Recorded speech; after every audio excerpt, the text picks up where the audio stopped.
Good Lord, it's 1:23 a.m. Saturday night at AWA 2017. This is the OSMcast.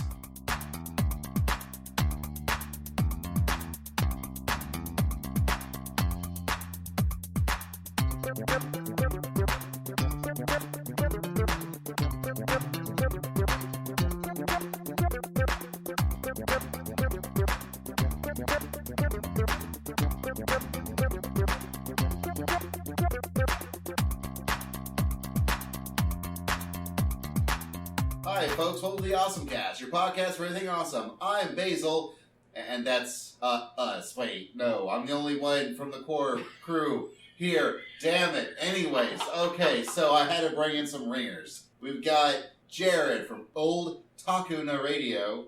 I'll be from Oldtaku Radio. There we go. We've got Doug, who's Jared's roommate.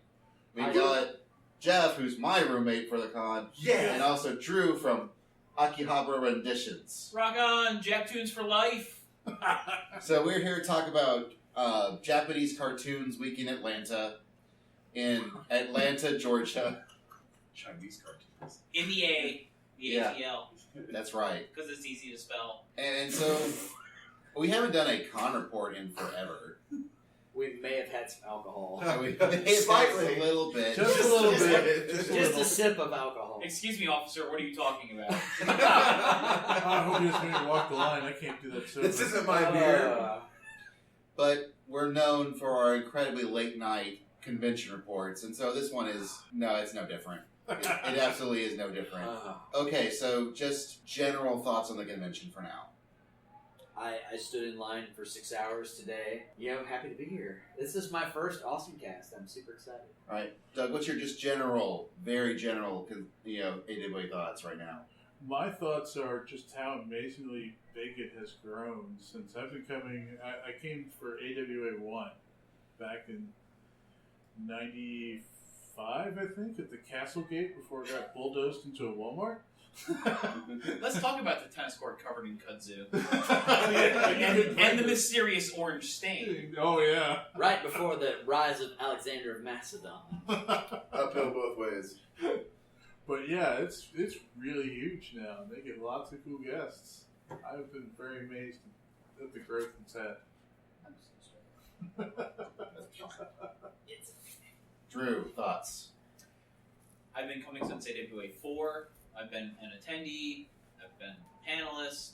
I've staffed a bunch of conventions, and this is smooth, efficient, jam-fucking-packed, and a hell of a lot of fun. Everything that the original AWA was Was not. not. Except a hell of a lot of fun. It was a hell of a lot of fun. Oh yeah. They aired on the side of fun over things like efficiency. I mean, they burn magic cards, for fuck's sake. And you know what? God bless Dave for doing so. Yeah. Because fuck magic. Hey. Well, at the time, it was required because the hallways were full of people trying to play Magic, and it was the one thing they found more annoying than cosplayers running through the halls, getting all the pictures taken, Well, yeah, jamming because in the hallways. at least the fucking cosplayers and their fucking wings were from a goddamn Japanese cartoon. Well, to be fair, it's from an age where Magic was taking the world by storm. And it was sort of, I mean, even if you were in a different fandom that was more closely related, like the D&D gamer fandom, like I hail from originally, it was this weird thing. It's like, what are these foreign people doing playing this card game at these tables, like while we're trying to fucking kill orcs at a dungeon, So, like, I guess in a way it was sort of a countercultural thing for anime fandom to be like burning Magic cards, but yeah, like to this day, I still joke with Dave about like offering him Magic cards, and he still looks at me like "fuck off." That's great.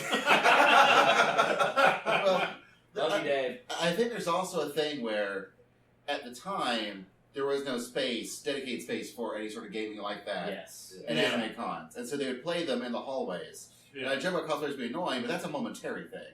Right. They jam it temporarily to try to take their picture, And then they're gone. and then they're gone. Whereas Magic games can take up to an hour, depending on how long you play with your decks and stuff, and all they're doing is literally spreading out like kudzu, out on the floor.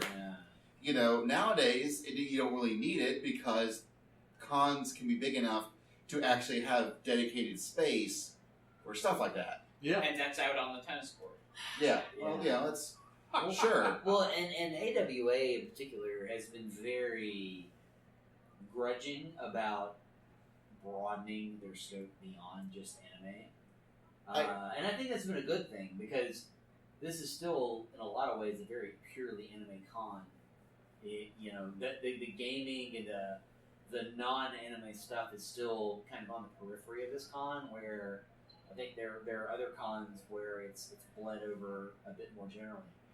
And half of the gaming here, though, too, is anime games. Like, games that are considered, like, quote-unquote anime. Like, the fighting games that you see in the arcades typically are anime. The dancing games, like, They're Miku, typically Project from Diva, Japan. yeah. They're coming from Japan, so, like, Yeah. I can agree with your point there, too, yeah. I don't know how much I think it's actually starting to veer in different directions. Like, for example, they have some anime voice actors and actresses, sure, but why is everyone actually here for them? It's because they were in Overwatch, and that's why they're here. That's why they're here. It is. Respectfully, yes, but also, Dalco's concert was kind of bumping, like packed to the gills type Oh deal. yeah. I saw the blood Which is as good. Yeah. As I was getting out But- of plus 4. I also do kind of want, but they also tend to get lots of Japanese fashion guests. That's true, yes. Not all the musical guests actually do anime. Mhm. Yeah. there That's have a been- good point. Like, there have been plenty of things they have done to bring in guests that have nothing to do with anime.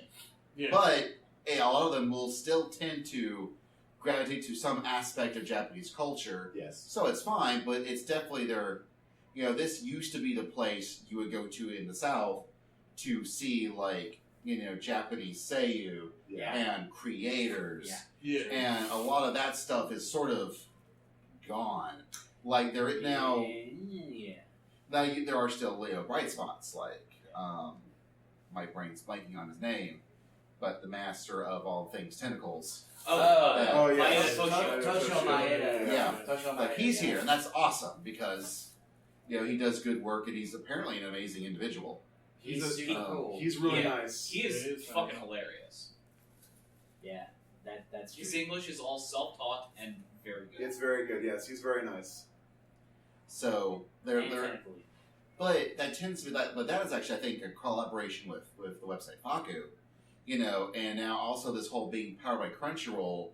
A lot of the guests they do get are now coming not from AWA side, but from like these other industry folks Yeah. side are bringing them in.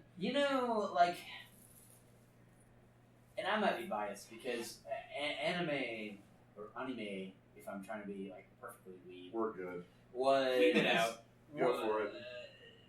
That was sort of my gateway into an appreciation of, in a more broader sense, of Japanese culture. And even to this day now, anime is a facet of what I admire about Japan, but it's not the totality of it. And I think AWA has a big part to play in the trajectory of my life to getting me to a point where I went to live in Japan for a while and was part of the JET program and all that stuff. So I mean, if I look back at my life and I look at like the steps I took to get to that point, I definitely feel like this was an influence on that. And part of that was because it cast a broader net beyond just the animation in particular, which is extremely important. But also things like the street fashion, which is definitely like a specialty of AWA. Mhm. Yeah. And just other kind of cultural assets that they focus on beyond anime here at this convention. So yeah, like AWA I think is definitely moving in different directions than they used to. Yeah. And so Yeah, far, Definitely. for them, so far so good. It seems to be working for them by and large. Dude, it's Yeah. packed. It is packed. It's a little too packed. Yeah, no, I don't disagree with that. I don't disagree. I mean, this is also the home of Dragon Con too, right, Atlanta? So this is this is not even like half the size of Dragon Con yet. So I feel like it's still okay. I think they're situated in the right space. Yeah. There's a ton of people here, Yeah. but we're in a large hotel, large convention center that are like kind of packed together. So there's still like freedom of movement. You don't get the compressed Right. feeling that you get with Dragon Con, even though Dragon Con is probably 4 times the size. Yeah. Spread over 5 hotels. 85, in 87,000 in downtown. people. Yeah. But it really reminds me at this point, like, Otakon pre-move to DC. I agree with that. I feel like AWA at this point is at the point where it needs to move. And part of that, I think, will be facilitated by the fact that the Braves have just moved next door. I think that will help. It's gonna drive rates up and things like that. Well, I just think there'll be So more businesses taking over areas. That's entirely possible. I think it's not unreasonable to think that within the next 3 years, AWA is going to be at something like the World Congress Center, Right. or something like that. Which, honestly, personally, if they move to the World Congress Center, I'm ready for that because I think that would be a great venue. It's a great venue, but no, it feels like there's just it feels like AWA it's now grown just to the point where you can sort of feel like the dam starting to give way. Yeah. You're starting to see little leaks of water starting to spring out. Agreed. Yeah, I have a little bit to talk about that. Like everything is smooth, but when there's multiple big events that are like coming and going in the same area, sometimes the line management this year, it's probably through no fault of their own. Like I'm gonna wish them that no harm or anything like that because I love this con. This is a great con, but sometimes I couldn't figure out where a line was ending and where one was beginning. As someone who has sat in lines for 6 hours on this Saturday that we are recording, Sometimes they'd readjust the lines. completely agree with you. I was very happy to get the autographs I got. Amen. But my God, 6 hours in lines for 2 autographs was a little much. So I hope they think about that going forward. But again, I mean that might be a function of just the space they're in right now. And I believe that fully. It's when the big things are happening, that space is a little bit more cramped than it's usually. Yeah. Right. And it's hard to herd that many cats out of a specific room to allow the other people to go in, and you got setup times between stuff too. I get it, I do. Yeah. I feel like AWA is in a really interesting space growth-wise. There's been incremental and steady growth over. This is the 23rd AWA. Yeah. I started out. I didn't start at the beginning You were close though. You might as well be. Yeah, I started out at AWA 2. I had homework the first one I couldn't go, but it's. I mean, just because you weren't there when the lizards were coming out of the water and getting feet, doesn't mean you weren't there. There was probably 300 people at AWA 2, and I will full disclosure, in defense of weeaboos everywhere, I was that kid running around with the Boken, excited to be at an anime con, my first AWA. So, good on all those kids that are doing that now. But just to see it grow from the few hundred that were there my first year to thousands, to 25, probably 30K, yeah. According to what Dave's latest kind of memo in the front of the program is remarkable, and I feel like it's kind of at this inflection point now where it's been at the current space for about 15 years. It's grown into that space very handsomely, and I think now we're seeing a point where it really needs to evolve into something a bit bigger. It's not Otakon big yet, but I think it feels like it could be. if they had the space to comfortably accommodate people, which would be cool for the South because we need a big ass anime. We do. And there are things like, the panel rooms in the Galleria. They're kind of small. Yeah. And every single one, even though there's like the four of them, they tend to have to turn people the door every time just because there's just not enough room to fill it up. Right. And I think something a larger venue they could have if they had the same amount of panel rooms, the panel rooms were just bigger. I think it would help out a lot. Yeah. Or even if they had panel rooms that the walls were foldable and you could make bigger panel rooms. Oh, like partitions? Yeah. When you get into the airwall stuff, Let that me gets start using tricky. English. Yeah, it does. It does. Yeah. Coming from Archon. Well, I mean, like think about this for a second. Like right now, you could have a concert in main programming, and you don't hear anything during a Saturday No. in the dealer's room. Well, I mean, more importantly, you don't hear anything from the dealer's room packed full of people Into main programming. doing the main Yeah. programming. Right. Depending on how they play their cards with any future growth, that could be something they need to think Yeah, absolutely. about. So, AWA has a very near and dear place to my heart. So, however they grow in the future, and I don't think if we're meeting up again 2 or 3 years from now, I don't think we're in this same space. I think we're in somewhere very different. I really hope that they take all that into account. I'm sure they will. But it's gonna be quite a transition into something larger, where that kind of modular structure is normal. But then, how do you compensate for that to make sure that you're not bleeding into some other space, into another event? Yeah. But then again, you have things like Otakon moving into DC this year. Right. And I don't think any of us got to go this time, but I didn't. I wish. But by all accounts, it seems like they transitioned pretty well. And about as best as a con in a brand new space can transition into. And so I feel AWA staff is, is more than capable enough to pull off something similar. Yeah. Yeah.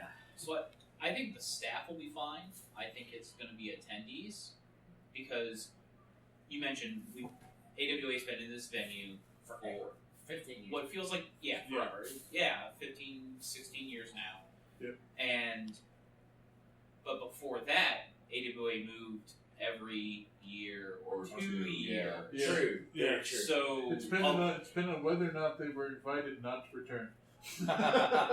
or Or they they were decided too to big. implode the fucking hotel So, because of yes. said kudzu and orange stains. Could see George stains, or they said to extend the runway. By the way, all that shit's still fucking there. I went there like 3 years ago. It's all there. Wow. Oh man. Yeah. Fuck Sheridan Gateway. But man, depending on where, say if Wow. they move to the World Congress Center. MomoCon's now been there for a few years. And so I think the general Atlanta populace, There's some crossover. there's some crossover, and I think Sure. it would not be as a harder transition than we might think, even though they have, in fact, been here almost half their life at this point. Yeah, But I think in aggregate, absolutely, to your point, Basil, I think that they will thrive in a space like the World Congress Center. To your point, Drew, I think that there will be a little bit of tension between like the olds that have been there a long time and then like new people that haven't had the chance to come in because they don't want to drive all the way to North Atlanta to come to a convention for whatever reason. I think there will be some tension between trade-off there. Yeah. But I think in aggregate, I think it's a good move. And I kind of hope that AWA moves more into the center of Atlanta as it grows. Yeah. I think that's the rightful place for it, honestly. I want to see it be the other big Atlanta convention with it and DragonCon sort of, bookending at the Atlanta convention scene. I agree. It can be a good move, and I agree also that like it's a learning curve for some people, Absolutely. and it's you can overcome learning curves, right? Sure. You can teach Yeah. people like. I had to learn how the Galleria was laid out at one point or another because I'd never fucking been here. Right. Just the fact is like I know where most everything is because I've been doing this for 16 years. I had to learn the Sheridan Gateway. I had to learn Century Center. I had to learn every other fucking place that AWA has been before they came to the Galleria. Yeah. I think where the resistance is going to be, not from the olds like Doug and I and Basil and everybody, but I think it's going to be the people that have been coming here for 6, 7, 8 years, right? Yeah, I've been coming to AWA for a long time, Yeah. and it's always been the Galleria, Waverly. It's still a little new to me. Yeah. Yeah, like the 5-year-olds that are now like in college, or even the ones that were like that started out in high school and are now in their 30s. See, and I can actually speak to that. My first AWA was like 2007, but I didn't come again until 2010, and I've been coming regularly every year after that.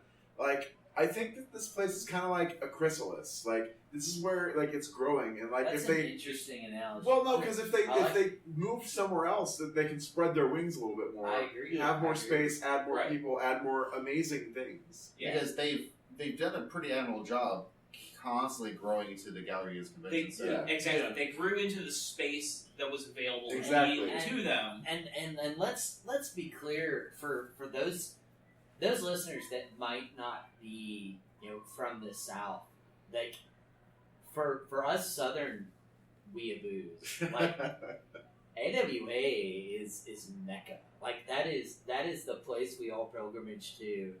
It is where It's kind of like the Anime Con Southeast before their Anime Con. Yeah, no, Yeah. this is the flagship. I mean, Yeah. we a lot of us that do crap now in the fandom, like a lot of us cut our teeth being stupid little kids like me back before weeaboo was a word, that were running around the Holiday Inn in like Norcross or wherever AWA 2 was. Where next door to that Burger King, that's all I remember. No, that was down on the south side of 285 near the airport. See, this is Yeah. why Doug is like a living memory source. The management changed. That's why we couldn't go back for 2. Yeah, well, I don't blame him given what we did it to, but like this is like the fulcrum around which Southern anime fandom kind of gathers. So It was either this or ASIN. yeah. I mean, but this was the ancient way, man. Mhm. Like this was primordial time. So I mean, we talk about this like it's a big deal if it moves, but to Southern anime fans, it really is. So I want to throw that in there for context. All right. Well, at this point, we're gonna take a break, and then we're actually talking about the actual 2 days we've actually existed at this con. Who cares about Sunday? Sunday's been. It's gonna be a Final Fantasy concert. It's gonna be amazing. It's gonna be great. But so that that. But we're gonna take a break and come back with Friday AWA. 最大な君のことを他者もなく愛しているよ待っていた間もずっとずっとずっと思ってた二刀鍋かけてる年ちょうど一つになれたよ悲しみの果ての箱にはね心臓の声聞こえる And we're back talking about Friday, or actually, I think it should be Thursday. Let's because it's now a quote 4-day con. AWA has leveled up into a 4-day con. Let's God call help it us 3.5. all. Seriously. But yeah, pretty much. To be honest. This is really I blame Dave Merrill entirely because he decided to start doing the Super Happy Fun Sale. Yep.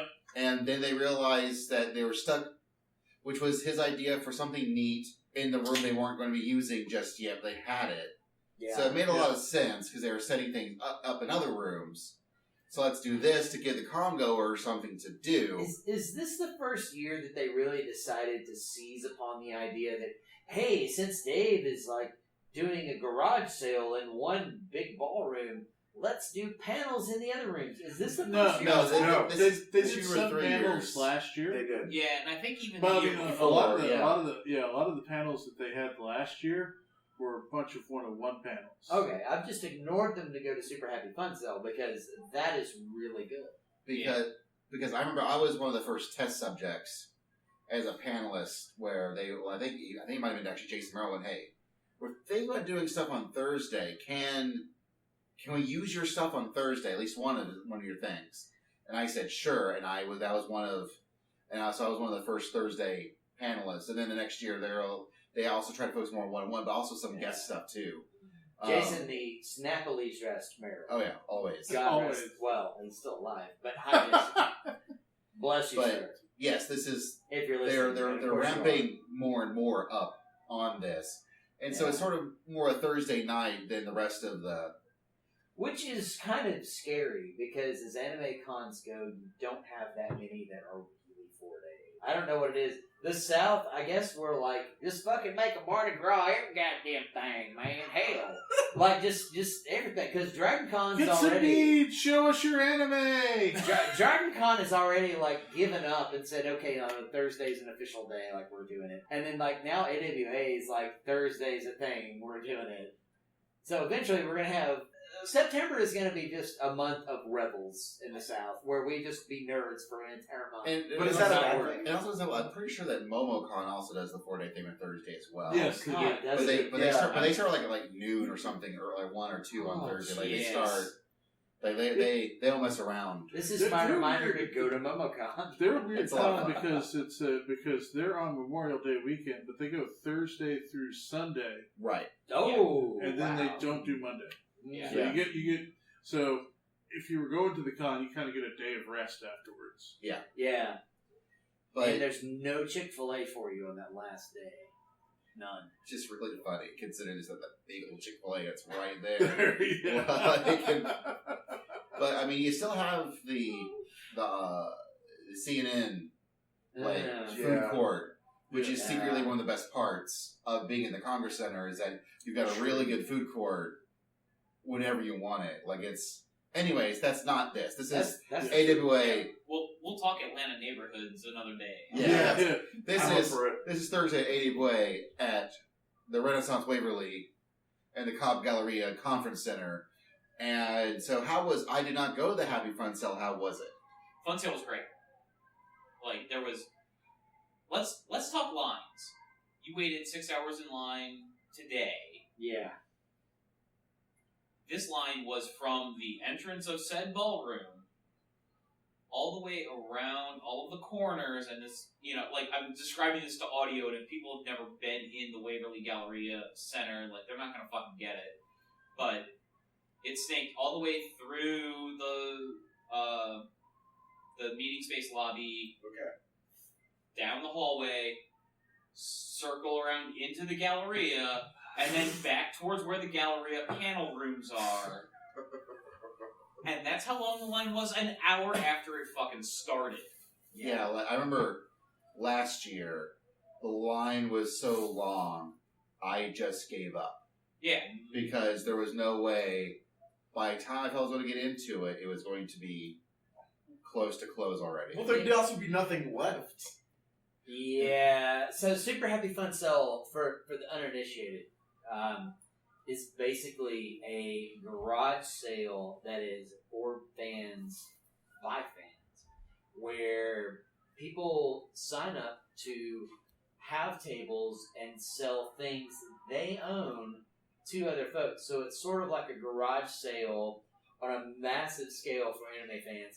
And it's only 2 or 3 years old at this point, maybe Yeah. 4. I think 4, yeah. Yeah.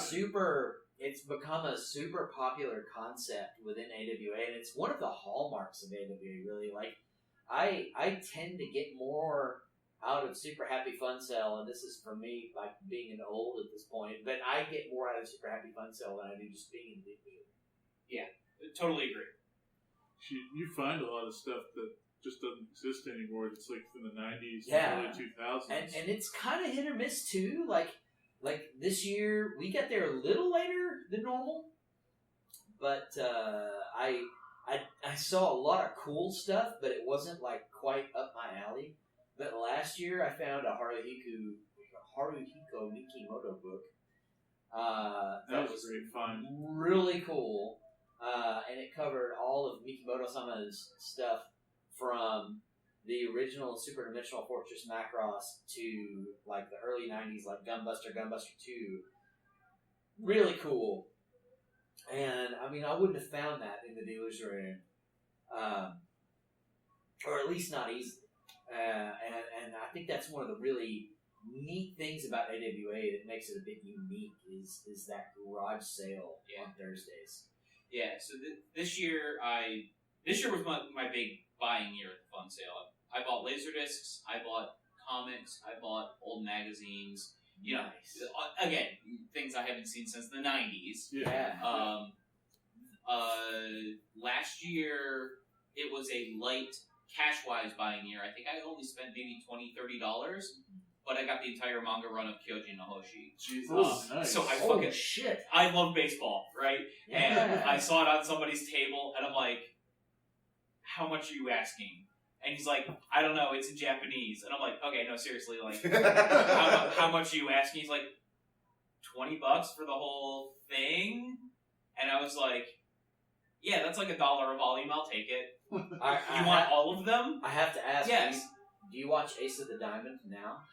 I started watching Ace of Diamond when it first came out. I've read a little bit of the manga, because I was buying you have to read it all. Shonen Sundays. You have to watch it all, too. Well, I mean, I was buying Shonen Sundays periodically, so I was just chapter here or there. Yeah. And it's so good. yeah, I'm very far behind, but I like it. So. Watch the anime, too. The anime is amazing. Yeah. Do that, please. destroys that anime. It's very good.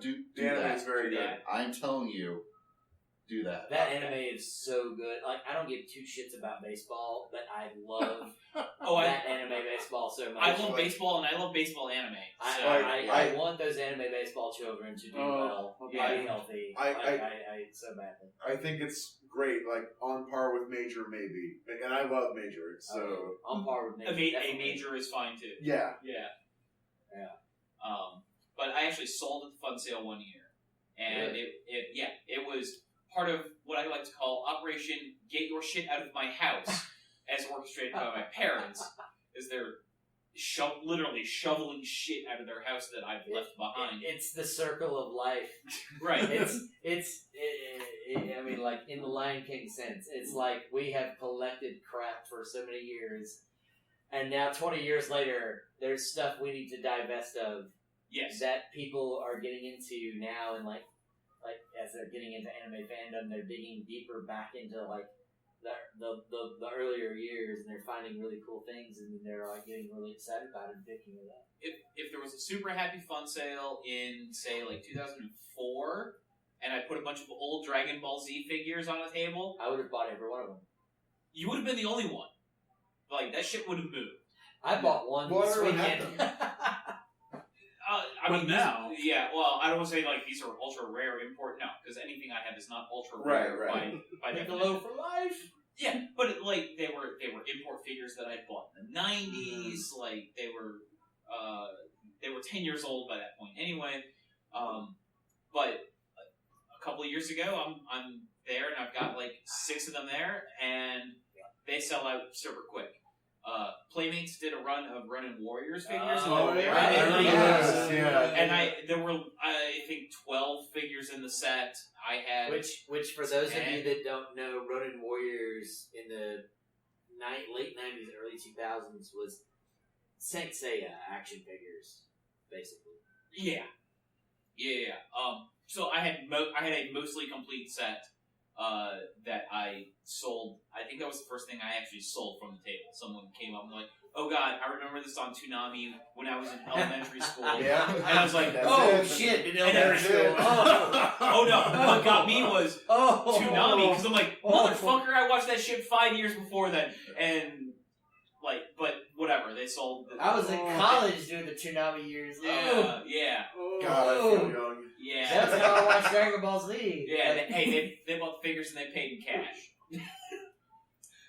Back in my day, But that was how we all got together. Like all of the different collegiate tribes gathered at like 3:30 in the afternoon to fucking watch Toonami and watch the fucking Frieza arc of Dragon Ball Z. Like, Right. that was the thing we did. Oh, stuck on Namek. Oh, yep, stuck on Namek, and then Right. Cell Saga 2 later.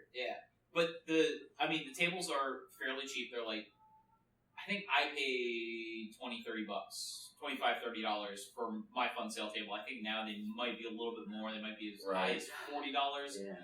But it is super easy if you just clean out your closet. It is super easy to recoup your table cost. That's how I know I've made it as an anime fan. Is I've sold at Super Happy Fun Sale and I've broke even. Like that's how I'll know I'm like officially. It's grown even up not. as an anime It's fan. really not a challenge to break even either. Sell all my Tenchi shit, and then that probably come. I'd buy that. Well, then hell, let's talk. No, we're good on spending. No, we don't need another Basil. No, we don't need another Rio. Okay. So, Don't worry, we'll go through Basil shit and sell it next year.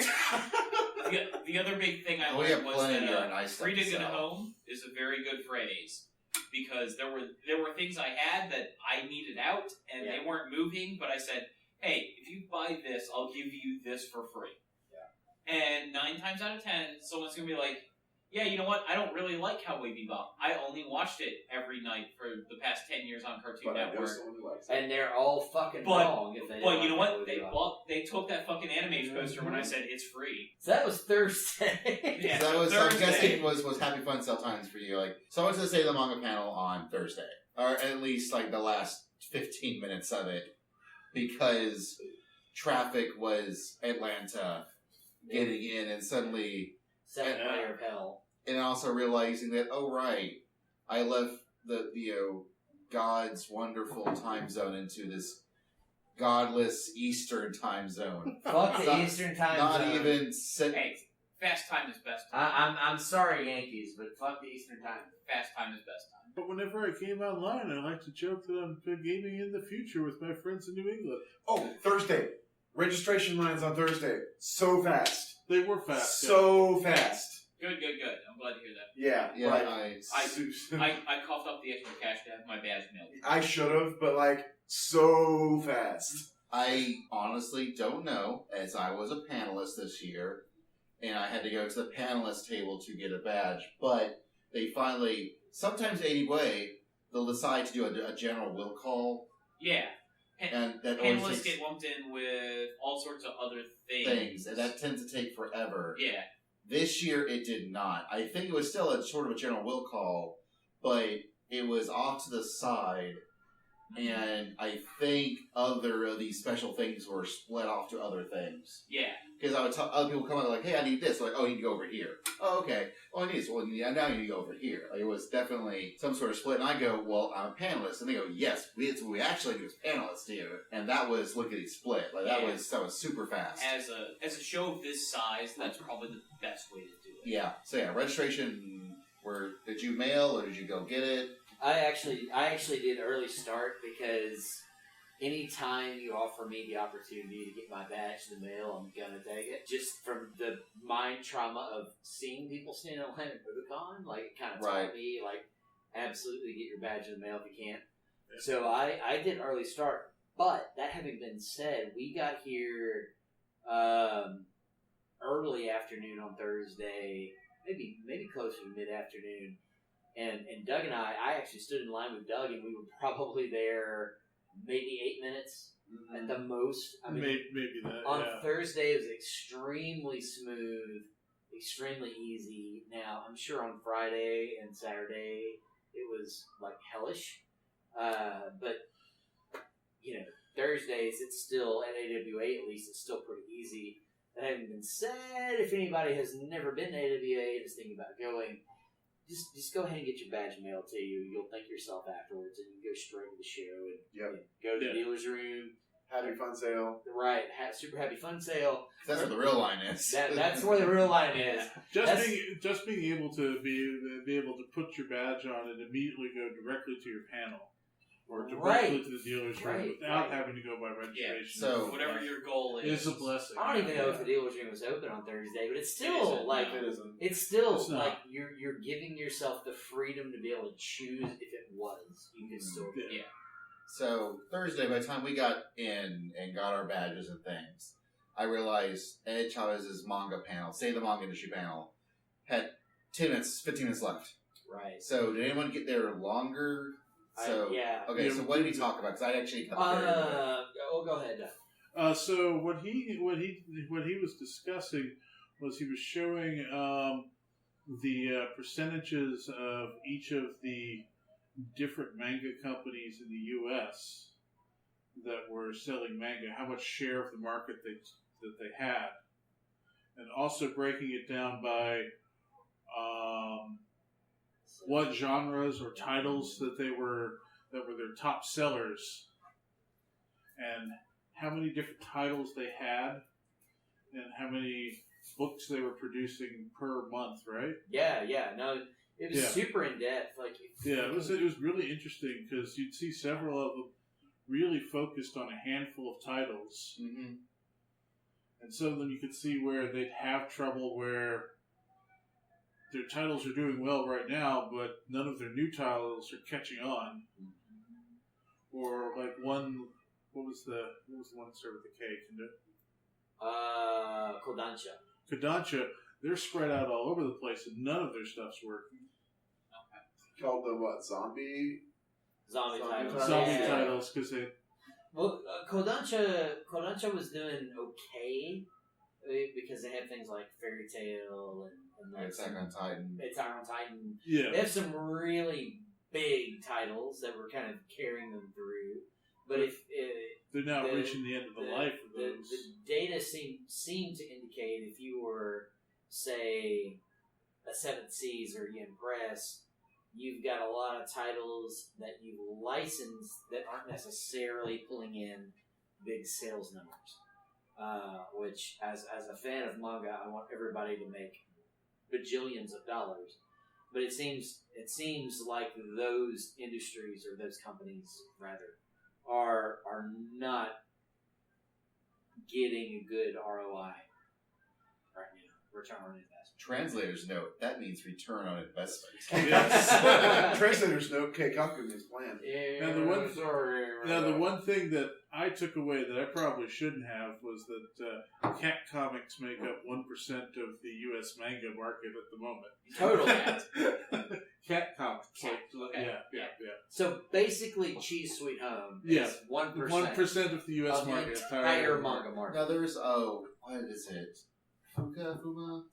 Not Fuka. No. Not Fuka. Fuka's terrible. Don't read Fuka. There's not like little kitten tales. Like it's like it's a new book by the Cheese Sweet Home author. Yes. And- I can't remember the name of it. It's just a different. It's an entirely different cat manga about Yeah. more cats. I mean, it's This is where we need Ed because he would know, like automatically. Yeah, he would But immediately. but yeah.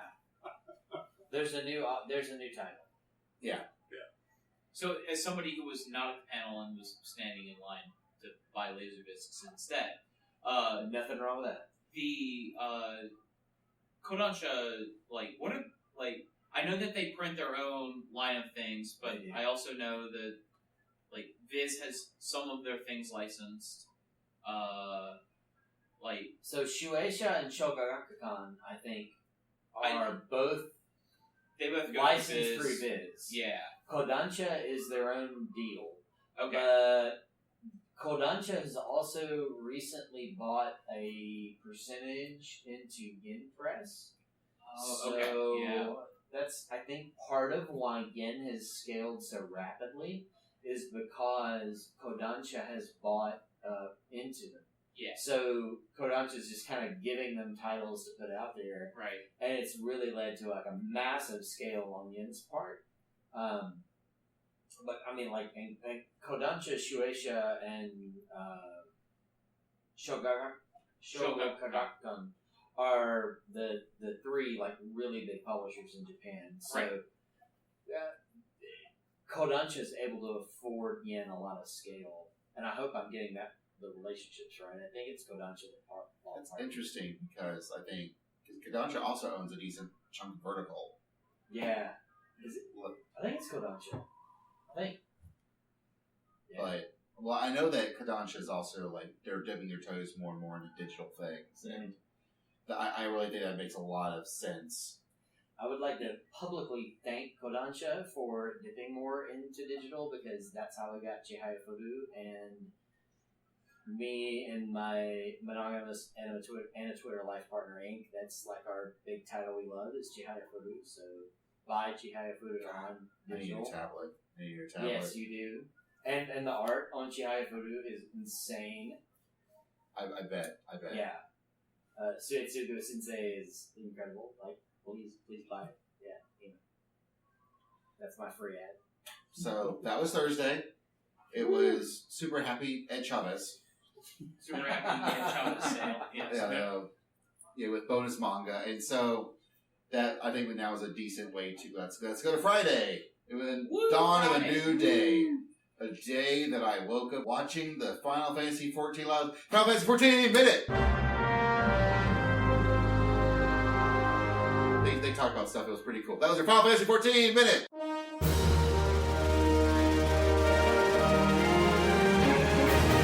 Okay, so Friday for me actually was really, I woke up with a massive migraine. I also woke up with a massive migraine. And my wonderful wife and lovely, most amazing editor, Anna, was also not feeling so hot. And then my shoelaces broke. And it was just like one thing after another. So I didn't really exist at the con until much later. So what'd you guys do? We went around the dealer's room the first time. And I was kind of memorizing where stuff was so I could purchase things later on. Right. That's like if you've never been to an anime con before, just on the happenstance, like, good bit of advice. First day of con, scout out the dealer's room entirely and like mark what you want to come back to. Yeah. It's just a good idea. Artist Alley too. Definitely check out the artists that you like. Look at the art style, see if it's something you want to do. Look for the prints, mark it down. Yeah. So totally. Yeah, we did that. Wound up getting a PS Vita game for Macross Delta Scramble. It was the bonus one with 50 additional songs. So I was really happy with that because that's really hard to find. Doug is probably the high priest of Macross in North America. I just want to put that out there, guys. Like, yeah, like as much as I talk shit about Macross, like, yeah, if you ride in my car, you'll hear a lot of Macross music from various it's areas. awesome. It's so good. So, after that, we went down to the video games area. We were playing some older video games. They had a lot of the old 90s fighting games, and they had a bunch of other games. So much bullet hell. Bullet hell shooters. So, and this a bunch of like little rooms, each having their own games? Or? That's a good point. Like, this year, for whatever reason, the AWA arcade was broken off into hotel meeting rooms, like 7 or 8 of them. And it was ridiculous. And they were kind of broken up by genre. So you had a lot of the bullet hell kind of like Gradius type shooters or like Metal Slug type shooters in one room. And then you had like the dance machine games in another room. Then you had the fighting games in another room. And it actually is kind of nice. They had that really weird puzzle game. Then you had the really weird puzzle game where you build buildings and then break them down, and I don't know what it was, but Doug kept kicking my ass at it. It was kind of neat. It was very much like a weird version of the old Super Street Fighter 2 Puzzle Fighter game. Huh. Yeah, it's really weird. Because that game you had those gems, and whenever you got a row or a block filled out, it would drop a gem pattern on the opposing opponent. So was this like really retro, or is this like a newer game? This or- was No, really this was retro, yeah. definitely This was like 90s era. 90s, Okay. yeah. We had kind never of- heard of it before. Judging from the character designs, which is the closest to carbon dating is us anime weebs will ever have. It was definitely 90s era character design. It felt like early 90s, too. Yeah, probably 94, maybe. Yeah. Because one of the things that anime films could still do better is telling people where things are. Yes. Yeah. Because I didn't realize where the video game rooms until I actually stumbled in by accident into like one of the arcade rooms. Like, oh, that's where these things are. Also, gosh, speaking of being annoyed at random things while I'm talking, them taking way too long to get schedules on doors. Oh, God. And Yeah. instead deciding to be like, use the app. And the app, while useful, is a little weird because it feels like it wants to be a social media platform Yeah. that also has a schedule And a map. and a map. And it doesn't save your schedule. It just lets you set alarms for things you want to see. But it doesn't let you, like, set your schedule.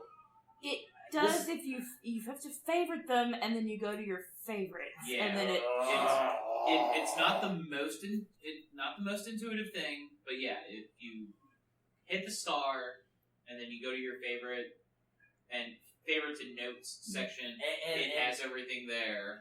And I hear you. Yeah.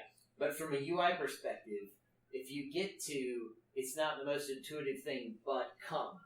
Like, obliterate everything UI else. is already failed. Yeah, Yes. like it's Agreed. already not Agreed. done its job. Yeah. Like I hate to compare it to the Dragon Con app. Dragon Con app gives me my schedule. I get to look at that and it's my schedule. Like whatever I like favorite, it populates on the my schedule page. If they had that, that would be so awesome. The other thing that is kind of bad, and I don't think they realize this is going to be the issue, is that there are so many people at this con using their data to try and pull things up. Oh my god! Or just yes. YouTube or whatever, Yeah. you know. It's just, and this is not quite Niantic trying to do Pokemon Go without getting extra self coverage bad. But it's that same idea. There are so many people trying to use data at the same time. It's really hard to use data Yeah. anywhere. I mean, it was even noticeable in the dealer's room. A lot of the dealers were complaining that, hey, we could run credit cards early on in the con, but now that it's like noon or 2 o'clock, we can't do anything. And I mean, like, let's be fair. Like, AWA has limited control on the quality of cell towers in the area. Yeah. That having been said, you can still get repeaters to like portable repeaters to Yeah. roll in that strengthen the infrastructure temporarily. I kind of wish they would do that. I know that may be a little bit of money they want to spend, but I think they're at the scale now where they're a big boy con. They need to kind of. I think it's Is something that- that you kind of have to get burned first. Yeah. Like it's a lot of coming from like internet background, right? And- It's a lot of upfront costs to bring Right. in Yeah. temporary And repeaters. the question would be, what is the burn? Like Exactly. How What do if the burn is my vendors can't make any money? My attendees are complaining because they can't read their fucking schedule. Like my wife just texted me like half an hour ago, and she's like, "I've been trying to get a hold of you," and I'm like, "Well, I'm sorry, I'm at the con, and it's not because I'm not paying attention. It's because the Wi-Fi and the data rates are saturated." I'm good. The first year this happens, okay, the con decided not to spend any money. I But knew that. now we You're know right. that this happens. And next year, if it happens again, it's kind of one of those things like, well, you saw it happen last year, we should be able to spend some money and mitigate this problem. Absolutely true. Going back to Basil's original point, if they had like a couple of maps that were placed conveniently around, Yeah. kind of like malls with the "you are here and this is where the stuff you want to be" is. Yeah. There is not a con signage department at AWA that I'm aware of. That would be a good department for them to section off into their own organization structure and formalize and make sure sure that the appropriate map signage is available. Because I think that is a big gap that AWA has. Even though they've been in the same space forever, they can't rightfully assume that everyone has been here for the last 15 years. Yeah. Even though a lot of us fogies have been. It's something that I hope they look into. Excellent points raised. Absolutely. Well, one thing I know that I think that may have backfired is we had some people come to the Hamicon table asking where certain rooms were. Yeah. So we got our program book out that had the maps, and they went, "Oh, I wish we had gotten one of those." Yeah. And so having the schedules and the program guides and the Crunchyroll bags and lanyards off to this completely away from where you get your badges, I feel like a lot of people missed I that. think that was kind of Absolutely. a big oversight that they kind of had there too. And so, like, speaking as someone who like had to borrow yours for the entire weekend, basically, it was hard kind of figuring out where stuff was. Had I not been to AWA so many times before and known the different rooms, Well, Right. even then, for example, the Highlands room, which Right. is now a panel room, for the longest time was they were using it for videos. Yeah. Yeah. You know, and so suddenly- Yeah. Now, that's I been a think panel I room walked- for at least a couple of years because I've gone to panels to it before. I've always known it as like the big theater room. Yeah, Yeah. they did like the film releases. They did large Okay. screenings and things like that. But they would also. Anna's right. They Well, I would put remember I panels saw in there. when they had the original voice actor for Tuxedo Mask. I remember he was in that Yes, room. Yes, they, I would- do they would remember do that. some panels in there. I But think that illustrates the point. Like the fact that there's confusion. yeah, Like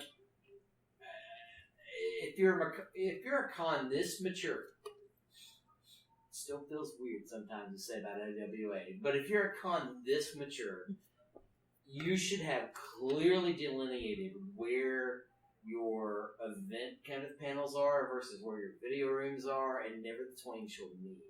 And if you've got any kind of situation where you're kind of splitting duty, that's kind of weird. Like, you should have a plan for that already, you know? I mean, it's kind of weird. And sometimes, like, going back to the cell data really quickly, I heard a few stories of people who were trying to meet their internet friends, Mm-hmm. and the only contact they have is, like, Facebook Messenger, and that was shot the entire weekend until they went outside. And, Yeah.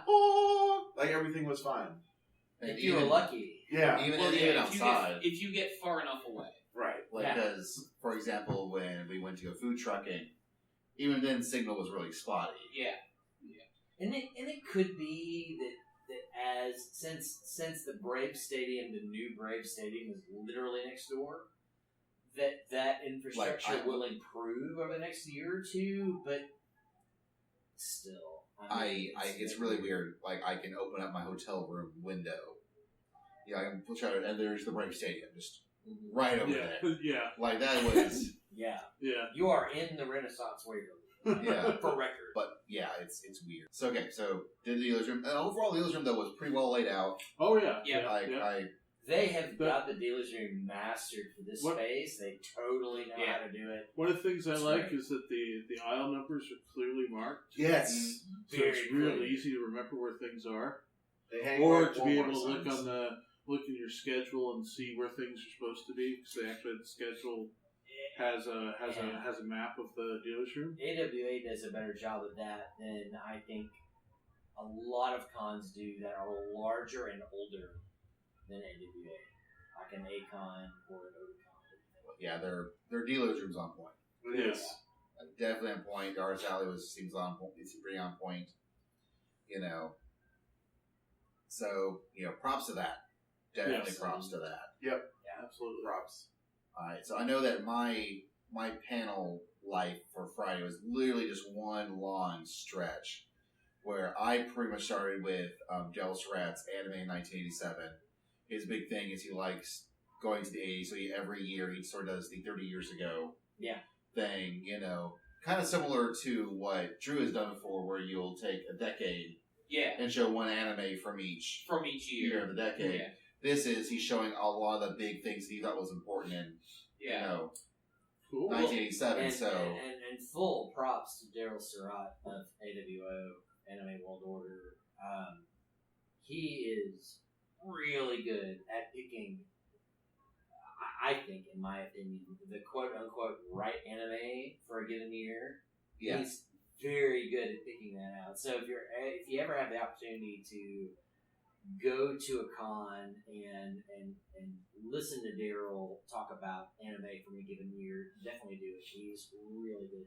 And I mean, if you would like to, if you're interested in that subject matter, he did do a article for Anime News Network that is more or less what he repurposed just to recreate this same thing in just a panel form, so he could show clips. Like, I mean, that's literally, he was like, well, it's a good idea, let me just repurpose it. Yeah. Which is, I think, is fine, because it's I don't know if this is something you want to talk about on the podcast, but is there a particular anime from 1987 that strikes you as interesting or something you want to mention? Well, Space Force. World Space Force. That was definitely mentioned. Yeah. The other thing was that I forgot about was Robot Carnival was the same year. Yeah. Yeah. I always think of that as like 88. Robot Carnival. Robot Carnival, you're right. Some of the earlier episodes of Bubblegum Crisis. Yeah, that's true. He brought that up too. Which, much love. Yeah. Look for that to be in a future old talking And possibly the most important thing is he pointed out that was the same year that Crystal Triangle came out. Yeah. Want to make you guys old and say that's the year I was born. I was also born in '87. Well, you know what? 1987, you two are very lucky. That's a great fucking year for anime. Yeah. Let me just tell you. Right. Man, let me tell you, like, Fantastic. I somehow convinced for several years in a row for my anime club during the holidays, it became a holiday tradition to watch Crystal Triangle in a group setting. And, like, I tricked them on the first time. Then the second year I did it, and I'm like, guys, you know what this is. Right. What are But- you... But now, a lot of people are in on the joke. Yeah. And they want to get the people who aren't. Do you remember what the first episode of Bubblegum Crisis is, Doug? Bubblegum The Crisis, title of it? the first episode. I can think of 2, I can think of 5, I can think of 7, I can think of 8. I'm trying to remember the others. I think the first episode is just titled Bubblegum Crisis. No, it's not. But I can't remember what the title is. Oh shit! If only we had data connection, we could look this up. Yeah. That's driving me crazy. Anyway, Bubblegum Crisis. Watch that because it's great. Like, watch If it. you can find the Oh, yeah. Blu-rays, they're excellent. Definitely find the Yeah. Blu-rays, Yeah. but watch it. The first Find episode, the Blu-rays. Tinsel City Rhapsody. Yes! That's it. Really? That's it. Tinsel fucking City I thought Rhapsody. Tinsel City was later. Nope, February 25th, 1987. Yes, Okay. and it's got fucking soldier girls and shit in it. Yeah, oh yeah. Oh, yeah. So I kind of want a hurricane. Yeah, Yes. I know a hurricane. Bubblegum Crisis. Thank God, now I know what music to use for the podcast. What do you want her It was to either do? gonna be that or Macross, so Hey, I'm fine with either. In a battle between Macross and anything, I vote Macross. Don't worry, there's Oh. multiple breaks, Yeah. so it's fine. Yeah. So, Yeah, so, we have so plenty throw of- in a little, mix in a little Bubblegum Do a little Crisis. bit of both.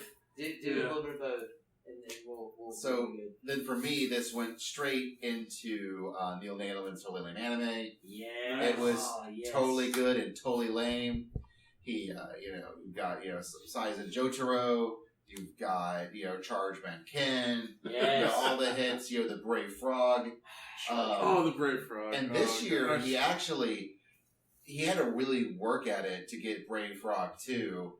Electric. God. Oh my god. Well, Brave Frog 2, holy shit! Well, and as it turns out, because the Brave Frog was...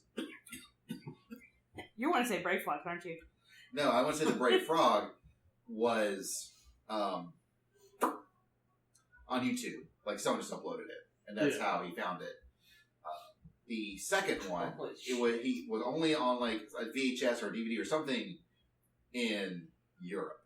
It Yeah, was in England. he probably had to like convert fucking Betamax from Europe But, well, into like No, something to put on YouTube. before he so did he that, can talk about Brave Frog 2. before that, the only place he could find to buy it Jesus. would not ship to the United States. So he got a hold of Helen McCarthy. Oh no! She bought it. Send it to Helen's house. Sent to Helen's house. Helen bought it for him. Was a guest at Akon. While she was at Akon, then she mailed it to his house. Oh, And man. then he realized he didn't have any way to convert it. Bless So you, then Helen he got hold McCarthy. of Mike Toole, Yeah. who has a region. Yeah. And then he finally got it into a form that he could actually show it at the panel. Like it's Bless the you, Helen. story. Bless you, Mike. The story the of story is better than the cartoon. It is. It really is. Yeah. Easily. Which then, of course, immediately then led into Dave Merrill's Anime Hell, and it was wonderful. Hopefully, he'll post some sort of summary on animehell.org. Oh God, I desperately wanted to be at Anime Hell last night. It gave me lots of really good ideas to steal for the next paint train that I do. So, Oh my God. so if you want some of the highlights, November 11th, Huntsville, Alabama, we're doing the Hamicon Minicon. It's gonna be fun. Let's go. For those of you playing at home, before there was an AWA, there was an Anime Hell. And Anime Hell was horrible and filled with amazingly bad anime clips. And a lot of it comes from the mind of I think, the South's Dai Senpai, Dave Merrill, who I will note that he is particularly proud of this past Super Happy Fun Sale, having bought a frame from Gero Gero Onnanoko, which is like a vomiting girl. And that gives you a hint as to the kind of anime hell he inflicts on people. I think It's amazing.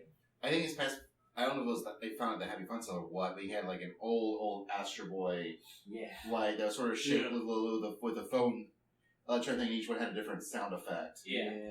And he was just wandering around panel rooms what his friends were doing and just pressing the buttons after the panels were in front of them just to make the noise. Yes. So but yeah, he is definitely, I mean, so many of us, more or less stole ideas from Dave to make our own.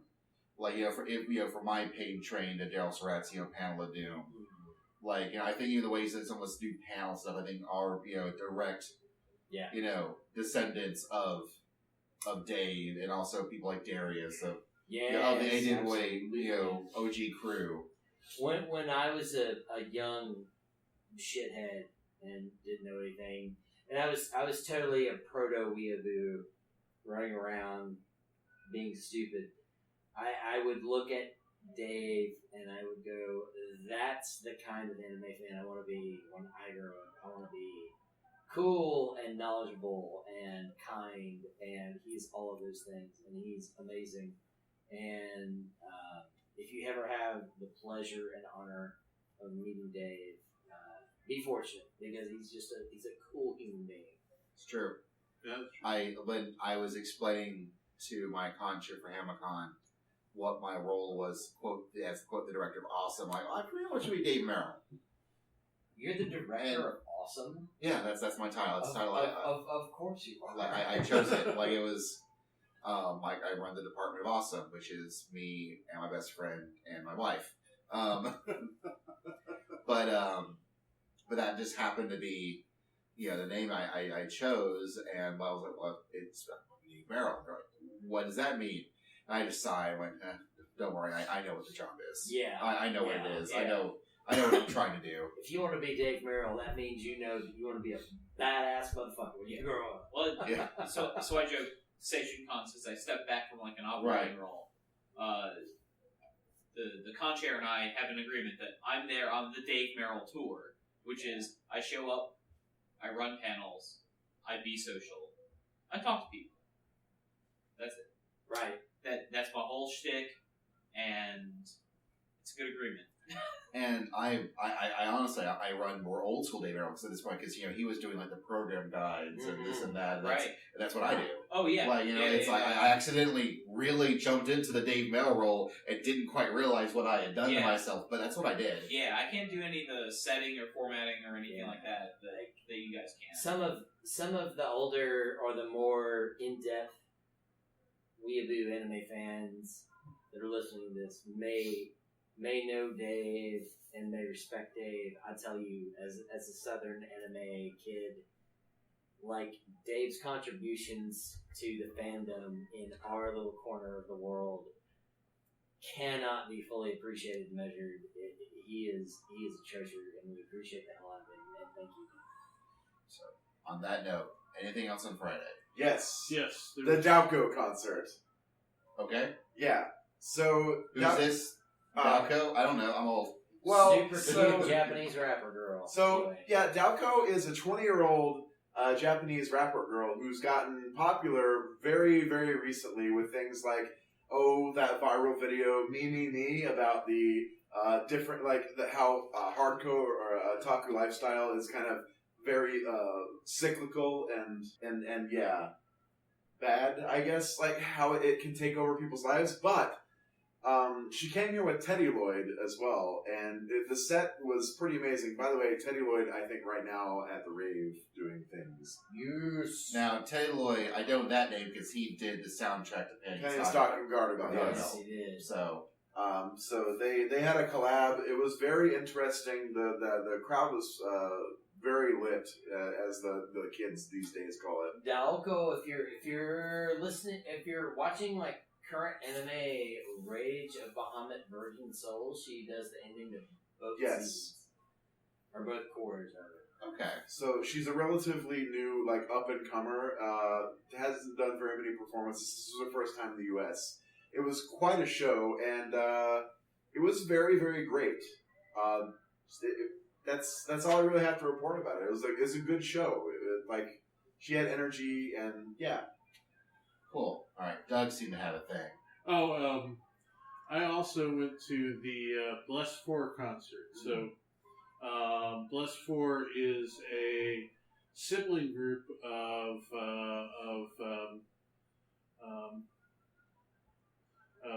two brothers, two sisters. They are from Okinawa, but they were raised in Arizona, so it's really interesting that they have a really good grasp on English language. And they are a singing and dancing group. They're most well known for one of the sisters, Aquino, sang the opening song to Aquarion. And then for anybody that's a recent anime fan, they sang the opening to Izetta, The Last Witch, which was Crossing the Line. It was very fun. It was very energetic. They really were working the crowd and trying to get them involved. They're also really nice. They are super nice. They are really very nice. Anything else reported Friday? No. I know you also went to Medieval Times. I heard that was awesome. Was it awesome? It was awesome. He now has an appreciation of flails. Flails, if you are playing 5th edition D&D, you should totally have your fighter have a flail. Armored people smashing into each other at high speed with big pointy sticks is very cool. Yeah, it's totally awesome. Cool. All right. We're going to take a break. We're going to come back Saturday. We'll be right back. 生まれた切な光放ち息を吸って畑の命は終わった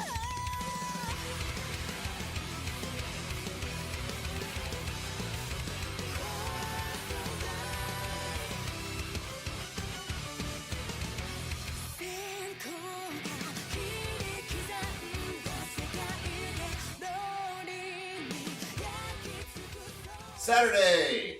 Woo! Yeah. I went to a panel and then ran a panel. Woo! Don't y'all did, but that's what I did. We went to a panel about anime clubs. We did. In the year of our Lord 2017, people are still talking about running fucking anime clubs. They are. They are. And That God was- bless those people. Well, and it was interesting because there was two kids clearly running their college anime clubs, Yes. and then a professor Clearly running his college anime club. for his kids. Bless In all three of college. them. Yeah. Bless all those people. I'm actually surprised that UG Anime, the University of Georgia's anime club. It's still around. Oh my god. Yes, exactly. And I bet the room parties still fucking suck. That's insane. Oh man, Tell us how you really feel. I'm more triggered than people who left Studio Gainax. Wow. That's pretty true. For me, it was a case of, well, you guys are, man, I did the anime club thing all wrong. All wrong. To their credit, they were talking about a lot of things that I never thought of when I ran anime clubs, whether I was in high school or college. But like they were talking about just the constant advertising, Right. Like if you're not challenging a way to develop membership and like a fellowship amongst people Right. in the club or whatever, then you're not doing your full job as somebody who runs a club. I mean, I was still thinking that, like, okay, I do the membership drive, I get people in, now let me curate things to get them to stay. Right. And, times have changed, right? I can watch anime in any dozen of ways at home. Yeah. By myself, I don't need a social environment to do that anymore. Right. So why should I go out and be social when I do it? No, that makes a lot of sense, and I it's really weird for me. I'm like, man, I sure wish my high school or wish my college, at the time when I was really into school, did anime things. My club was based out of a comic book store that we would destroy and ruin as time went on, because anime fans don't spend money on things when they can get stuff for free, and there was this free spot, they'd go and bring their own drinks and their own food and not buy any drinks there, or buy the comics or manga or anything. They really do nothing to keep our presence at the club remotely, worthwhile to the owner of the business, as they just spend money on us to go bankrupt. We did things like we did do membership drives and make flyers and things. It's actually where I learned I was decent at graphic design, was making flyers for Anime Club. I can attest to that. But yeah, there are other things like when you make, rules, things like we did. They talked about how you should occasionally have like a spot people can vote on for anime. Yeah. But we did nothing but everything was spots you can vote on. There was no curation done, because we didn't know that was the thing you were supposed to do, is curate. Well, so I will say that yes, I wanted membership participation in selection of titles and things like that as a curator. Right. However, when it came to said curation, I developed a very ironic nickname of Hitler-sama in my anime club. Yeah, I had rules, and we abided by the rules. So when it came to curating things, like, yes, there was the members' choice period, but that was like 1 month out of the semester, and members' choice was members' choice of one title we watched. Yeah, no, back in the old... And because some motherfucker kept suggesting we watch Geobreeders is the reason why that didn't happen more often. Oh, wow. Yeah. Now, So, admittedly, you get what you vote for. Wow. when the Anime Club in Huntsville started, it was definitely during the VHS days. Mm-hmm. And so the curation happened a little bit automatically, because it was either Kevin or our friend Neil and his brother. They had enough it was pretty much their two individual collections, and they would bring what they wanted things to happen, and so it was pretty automatic. The real problem actually came when we were stuck in the realm of Digi fan subs. Yeah. And suddenly everything was available, and that we did not change for the better. It was just a bunch of, we would watch 5 episodes of one show, then move on. It was really, really rare to finish anything. That was the times, though. Like, back in those days, even in the transition to digital in the early days, you got what you got, and you didn't watch much more than that. You didn't watch anything more than that. Like, Got a lot of Airmaster. yeah, like for me, Next driver. yeah. I love Fukushima Kosuke, but X Driver is a fucking pile of burning trash. Yeah, X-Driver's terrible. For me, I watched. There's so many shows that this happened with, but what stands out in my mind right now is Fushigi Yugi. I watched probably 24 episodes of that. Right up to the point where Miyaka's best friend kind of turns sort of evil. Yeah. And she becomes Seiryu Nobiko, and I can't remember her name, and it is horrible. Like, the episode where that all kind of turns is really tough. And looking back, Fushigi Yugi is such a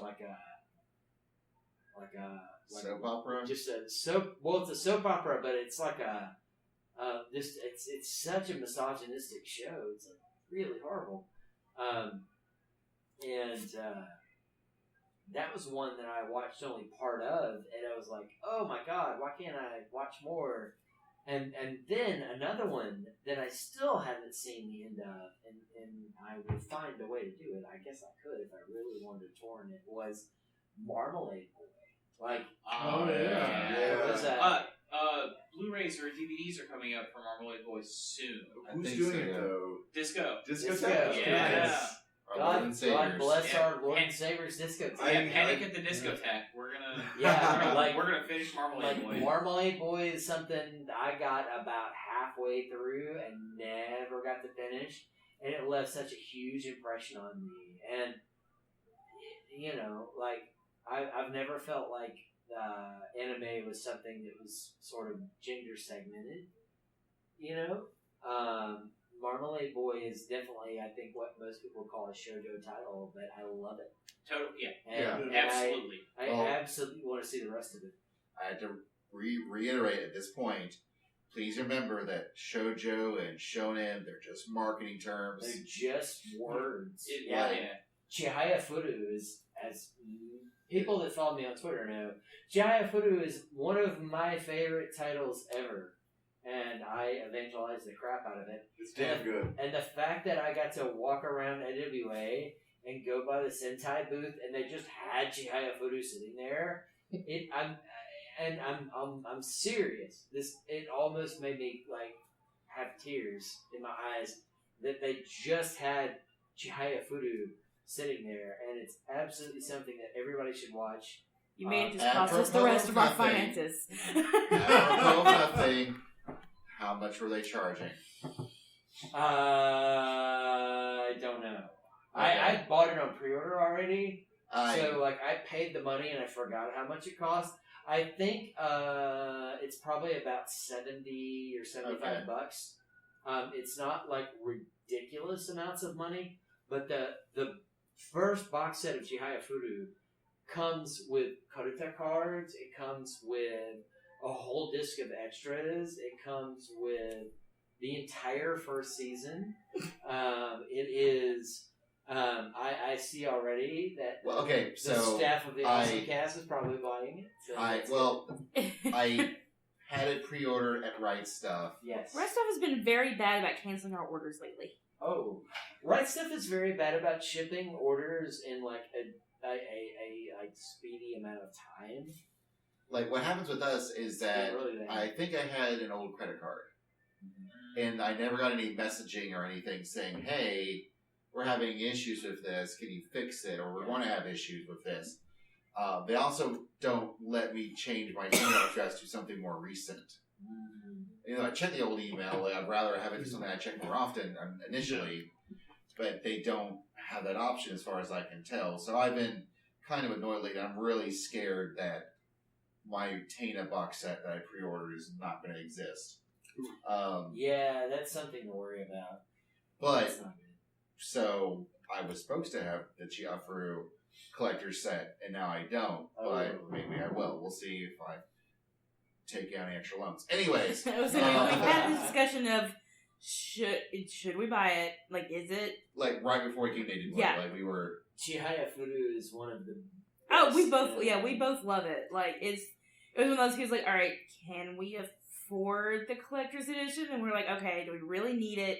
Right now, Talking ourselves out of it, and then you go off with that. I'm just like, yeah, no. because we actually had one of the OSMcast about Sheffer was actually guest starred by Jess Merriman, who helps run MomoCon, and Ink. Yes. I think Ink was on it. I think Corey Yeah, Ink, was also on it. Ink and Corey probably both are like the high scholars of Chihaya Furu. They're like, clearly Ink is ridiculous. Ink was so grateful that Sentai put out a physical edition that he did like a whole video that was unboxing the original. He is such an amazing New Jerseyan beatnik Yes. of a guy. I'm amazed he uses Twitter. And he is my monogamous and a Twitter life partner, and I love him to death. And if you haven't seen his Chihaya Furu tribute video, you should go watch it because it's pretty basic. And we will never do that on Oldtaku Radio because he has written about it so much. Oh yeah. That like it would be an hour and a half of us going, oh my god, this is so fucking good, and like basically that's all we'd say for 90 minutes. So if you guys really want that, tweet to at Oldtaku No Radio or at Animated Ink and let me know. It would be like just a big like love fest. Anybody wants that, including me. Whatever. I already did that. That was years ago. Anyways, Yes.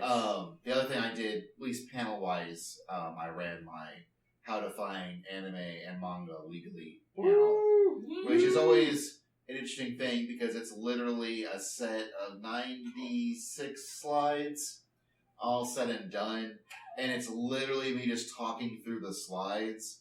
So the panel sometimes will last 30 minutes. Sometimes it lasts 50 minutes. It just depends on how fast I talk and don't realize it. This time I think it lasted about 35 to 40 minutes. But yeah, and I go through the basics. Like there's things like Crunchyroll and Netflix and then Hulu. And there's the new stuff like Verve and HiDive. Did you take a poll to see how many people in your audience watched anime off of Kiss Anime? Okay, so after going through all the different manga things, one of the first questions I got was from this young girl, and she was like, and she was almost like, I don't want to quite say in tears, but she could have worked toward it if she really wanted to, and lamenting on how she didn't know how to talk to her friends because she cared about anime so much that they refused to watch it legally, and how could I help her convince her friends, Right.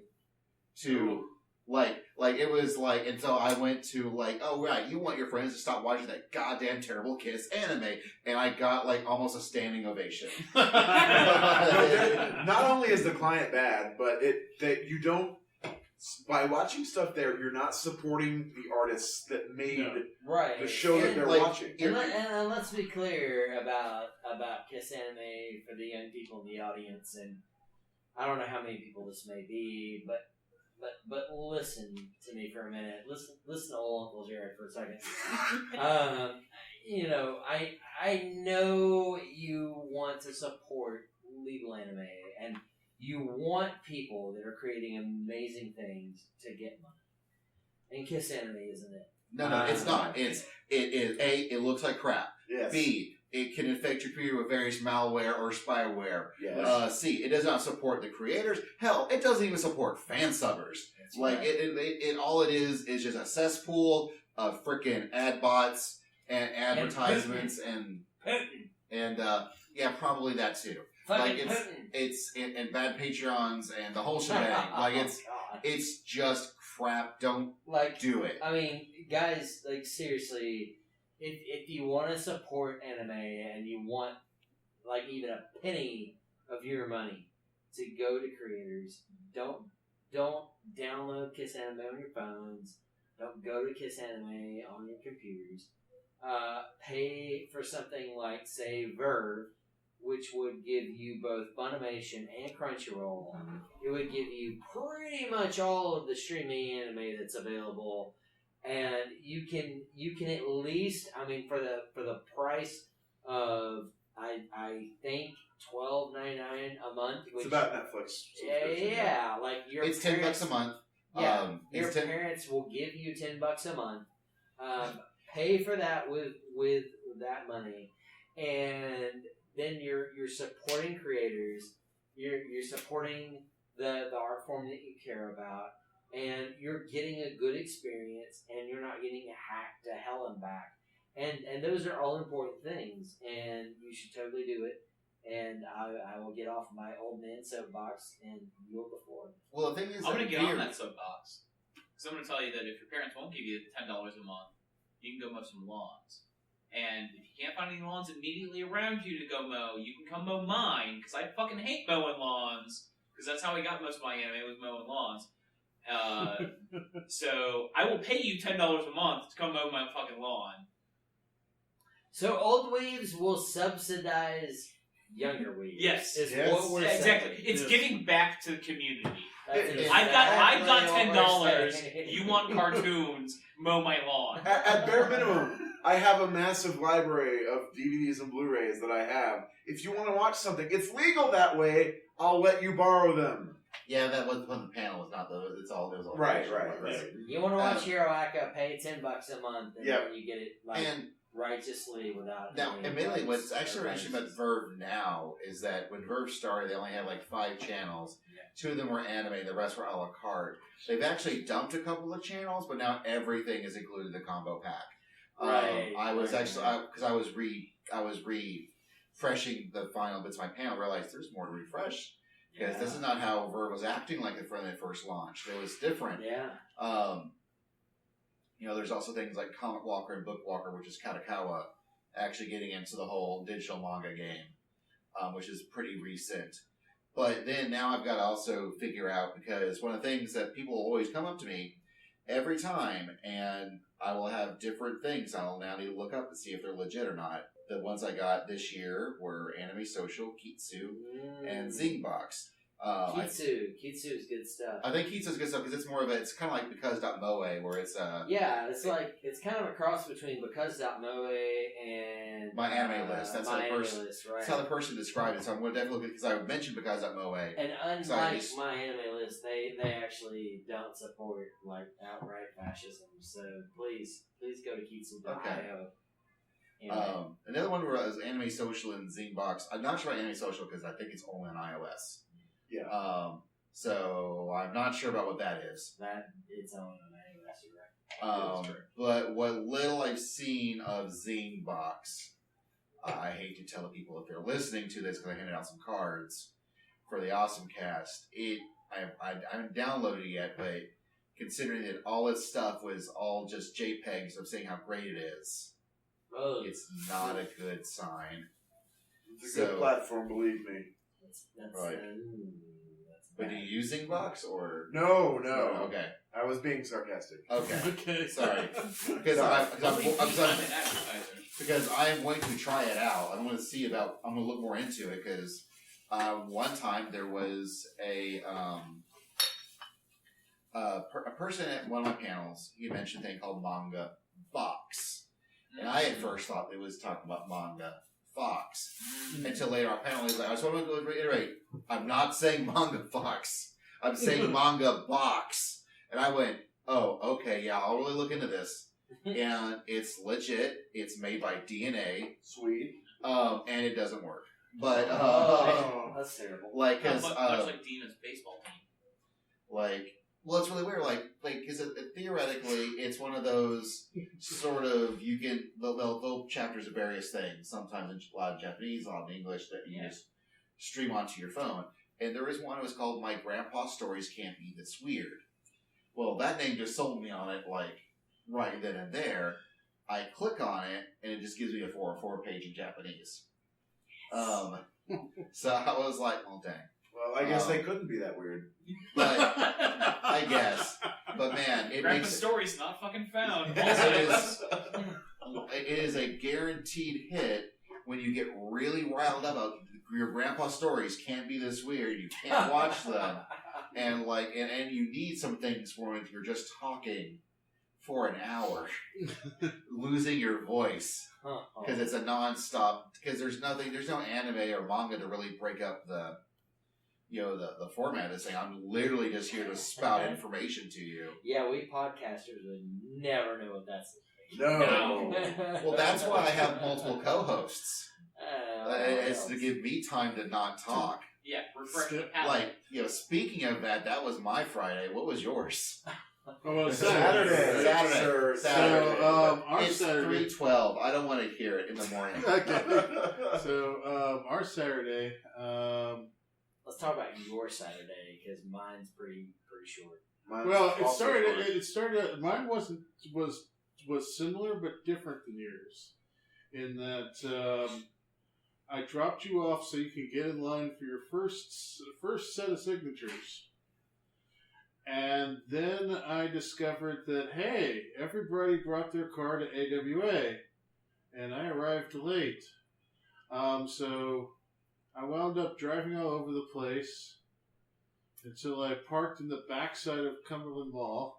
You arrived late, to be fair, because we were on a quest to find a ice chest, and then we were on a quest to find ice, and then we were on a quest to actually get to AWA. So, anyway, I got there. I went to get my Izetta CD. In case anybody wants to know, I am an Izetta fan. To get it signed by Bless 4, they were very gracious. I got it signed. He was still in line for his first set of signatures. Jesus. So I went off and I bought an Izetta statue. Came back. He was still in line. Signature So on I'm 2017. getting a sense of what your day was. Yeah. It was where you woke up in the morning. You woke up morning having fresh dreams of dancing flails Yeah. and turkey legs in your head. Yeah, Well- no, totally. I was all about the turkey legs. I spent 6 hours pretty much standing in line. I will say, for our crossover fans, that I don't know how many of those we have, but for those of you that are fans of tabletop gaming and of Critical Role, Travis Willingham and Laura Bailey are amazingly cool people, and they waited for every single person in line to get their stuff signed, to sign their stuff, so props to them. Anyway, proceed, Doug, sorry. Oh, I was going to say that we actually started off the morning not dreaming of flails, but trying to figure out why they were still building our hotel that we were sleeping in. Yeah, they're literally building and renovating our hotel while we are staying there. So if you're going to come to AWA, either stay in the Renaissance or stay in the Embassy Suites. Don't do it. Or maybe the Sheraton. Don't do anything else because, it's just a pain in the ass. Don't do it. MTAC at the Music City Sheraton, there were plenty of rooms that were cut off. And you would walk, and if you chose the wrong hallway, there would just be a dead end because they were busy renovating that one too. Yeah. So it even happens to Maino hotels. So after you got to watch Jared writhe in agony as he constantly waited for sweet autograph release. Yeah, Yes. so after all that, we decided that we needed to do something sitting down that would take a while. So we went Skull off. eating food. So we went off to the. We went off after we ate some food. We went off to the gaming rooms, and we sat in Yes. on a 30-man Dungeons and Dragons game, which was absolutely crazy. And I played a human fighter and rolled one of the best stats arrays in my life. And because I went to Medieval Times last night and saw a dude use a flail, intelligently, I was like, motherfucking flail, that's what I'm proficient in. Absolutely. And it was great. Nice. It was very much like the GM, as awesome as he was, it was like herding cats. He was doing a great job, but it was hurting cats. Well, when you have 30 players, Yeah. it's hurting cats when you get up to like 5 or 6 players. I don't want to Yeah. think about 30. Yeah. Okay. It was crazy. It was kind of like, okay, are you a fighter? Yes. Okay, so you're going to be on this table where all the fighters are. Are you a spellcaster? Okay, you guys are going to go over there. Are you rogue or ranger? You're going to be in the middle. Yeah. Yeah. I mean, it was really fun, but oh my god, like imagine having to wait through all of that. It was great. Also, you could do any alignment you wanted, so it was like you'd have people that were really nice and good, and for anime fans, very Parn-like. If I was going back to Lotus War. And then the opposite end, you'd have a necromancer in the party. So, do you do anything else, Drew, or are you? I was panels today, and it was great. So before you and I hit the convention panel, I went to a Japanese card culture panel, Okay. which I try and make it a point every few years to walk into something that I have a vaguely passing interest in, and Japanese cards are one of those passing interests. Right. And it was not totally a Itasha, like, here are pictures of cars with anime characters painted on them. Woo! Like, this guy, like, knew his stuff, as far as mechanics, as far as modifications, as far as, like, culture and, like, all the different, like, subcultures of car fandom. And he had goofy videos of Bosuzoku cars and motorcycles and trucks and shit like that. So does he also believe that the Treno A86 is the king of all cars, or He does not. He respects the 86 for what it is, but he said that he is formerly a Honda guy, and he is now, I think, a Subaru guy. So Did he go into anything about the trucker culture? yeah, so Yeah. He talked about I think they called them decorato, Yes. which are the trucks with the neon lights. Neon lights, yeah. And I happened to see one when I was on vacation in Japan. Bitchin'. Yeah. And, double bitchin' because it was a huge airbrush of Kenshiro from Fist of the North Star. Oh It's my fucking God. solid, right? You are already trucked. yeah. Not me.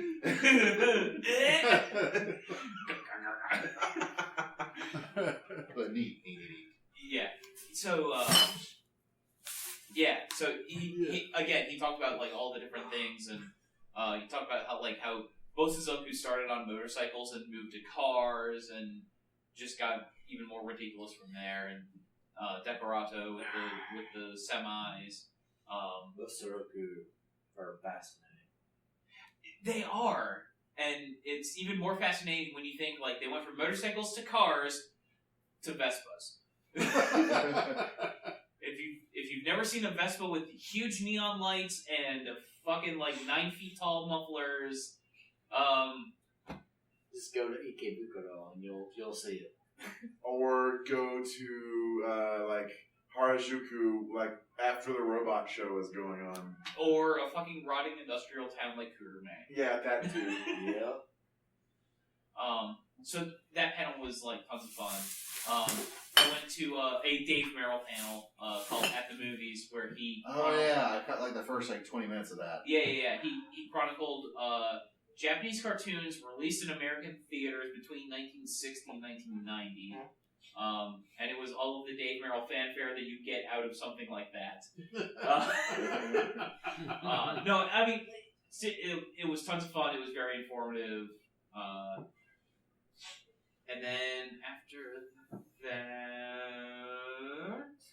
it was hanging out with people and going to dinner and more hanging out.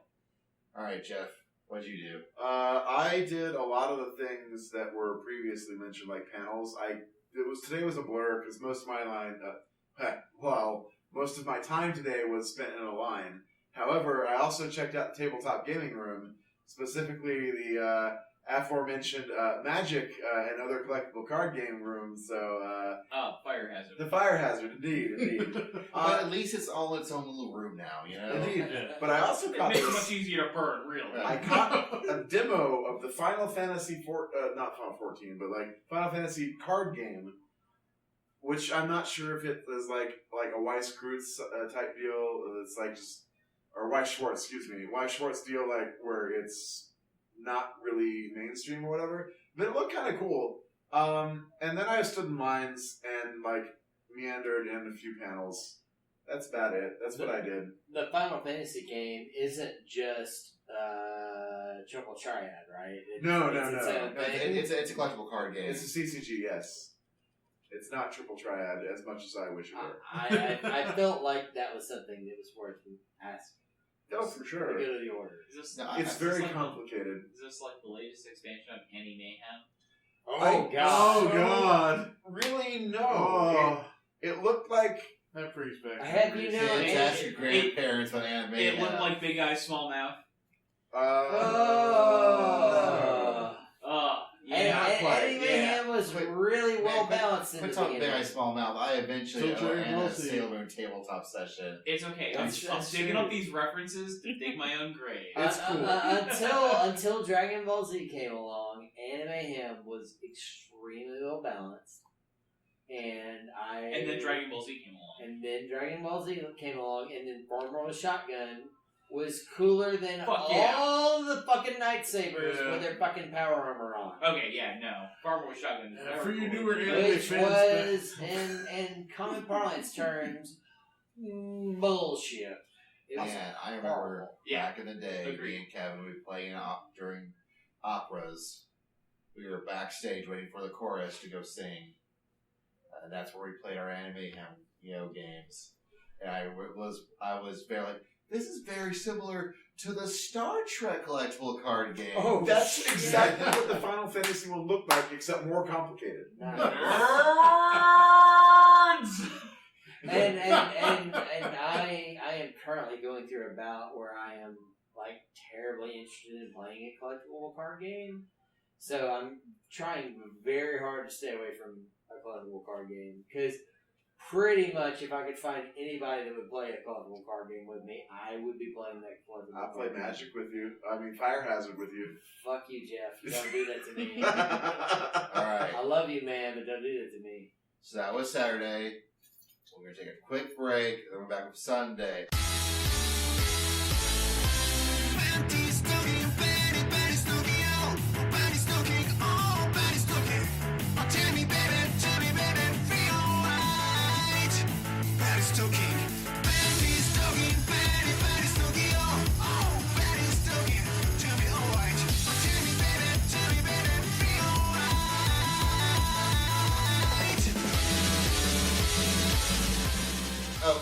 Actually recording this at 3:24 in the morning on Sunday. So far it's been pretty good. Did a podcast. Yeah. It was enjoyable. Drink some beer. First scoop of Sunday, right here. yeah. On Awesome. Because I know that and I think y'all are also doing the VIP. Yes. Oh, That's yeah, everybody, yeah. So, Fuck yes. so we need to meet up like beforehand. Yes. Yeah. When is this happening? 2:45. 2:45. The VIP. That's when the Final VIP Fantasy. Oh yes, I must enter this. I have $10 ready. I'm just gonna do it. We're all. Yeah. Well, that's the the Final general Fantasy admission. That's the kids. general- That's fine. Okay. Yeah. Anywho, that seems to be very exciting. I definitely had to buy the Final Fantasy soundtrack in the dealer's room, and he goes, "This is for the concert, isn't it?" I'm like, "Yes, That's you are right. correct. Got it in one. Good job. You brought this for a good reason." I Like, mean, and I feel horrible because I know the composer is more well known for Tactics and 12, but I have not played them. And, Yet- and Valkyria Chronicles, which is an amazing Okay, I haven't played that game. either. God But I bless know you, he's yeah. doing the music for Return to Evil East, which is the new 24-man Raiden 14. Let's do it! But anyways, that's going to be Sunday. So we are going to take a break, and then we'll come back with final thoughts. As of right now, we'll be right back.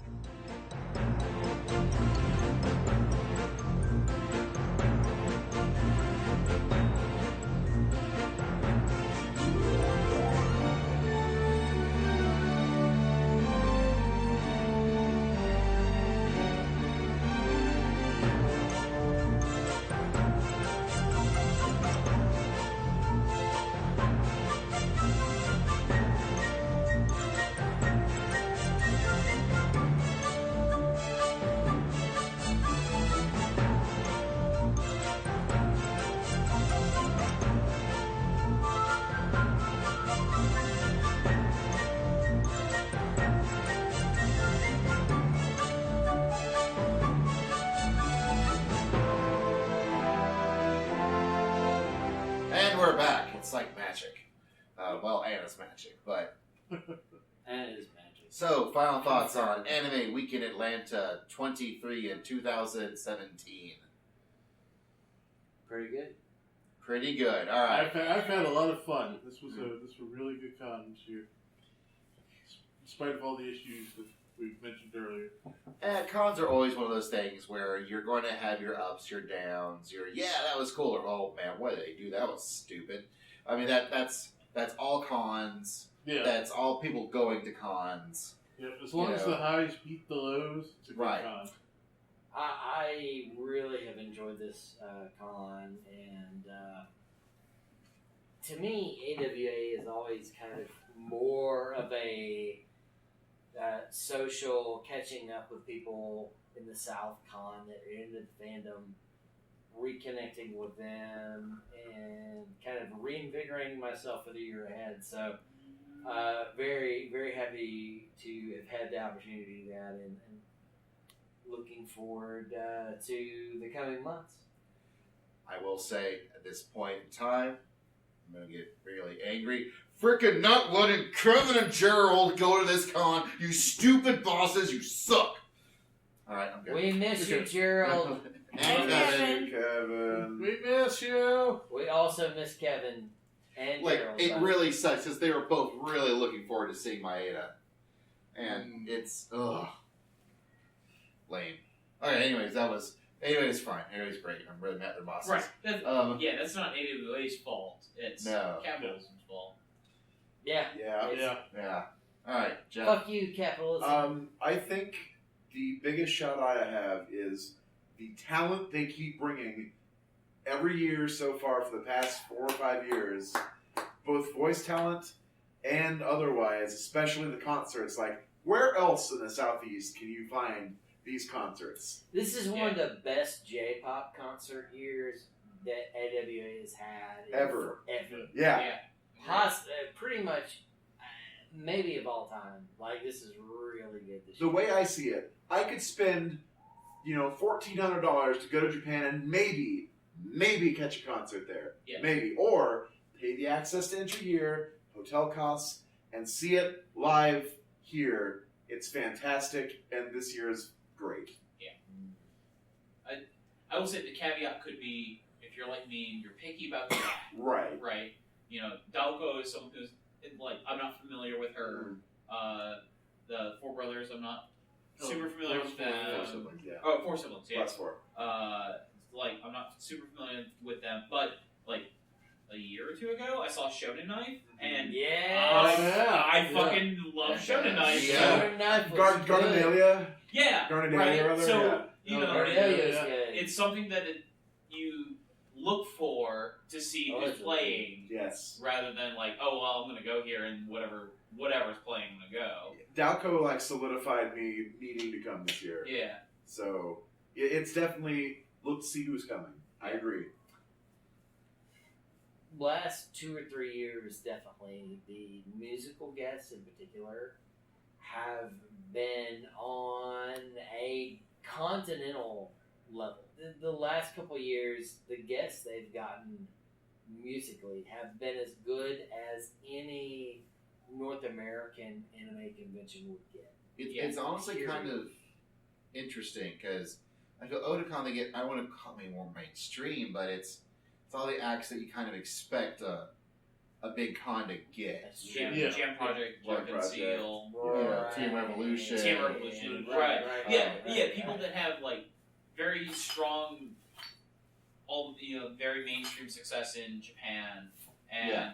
a very strong anime fan following in the U.S. Like a lot of any song Right. artists. Yeah, Not yeah. not saying that Dalko isn't, but Right, well, yeah, but Right. Dalko is like TM Revolution, Exactly. where Dalko does a theme on an anime. right. Yeah. And TM Revolution was doing songs that were featured in anime. Yes. Yeah, like relative to. It's different than Jam Project. Yes. Yeah. A little bit, but I'm splitting hairs.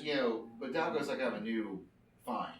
Yes. Right. They grabbed her early, and you really don't hear your Teddy Lloyd as a Right. as a thing, or even Blast 4. Again, it's a sort of oh snap! Like they hopped onto this train right as it was coming out of onto the tracks. Like it was. Yeah.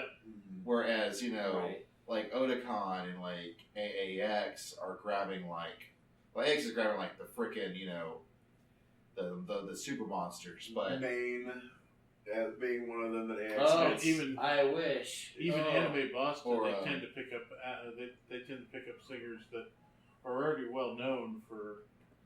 well, yeah, also like it was like Momo Clover Z was at AX. Yeah, you know, Momo Clover, like Lisa as like well. the giant monsters of things. Yeah. Whereas this is I'm not saying that the Blessed Four and Taco, Teddy Lloyd. that they're just as good, but I would have never thought about it. Right. Yeah. That was exactly.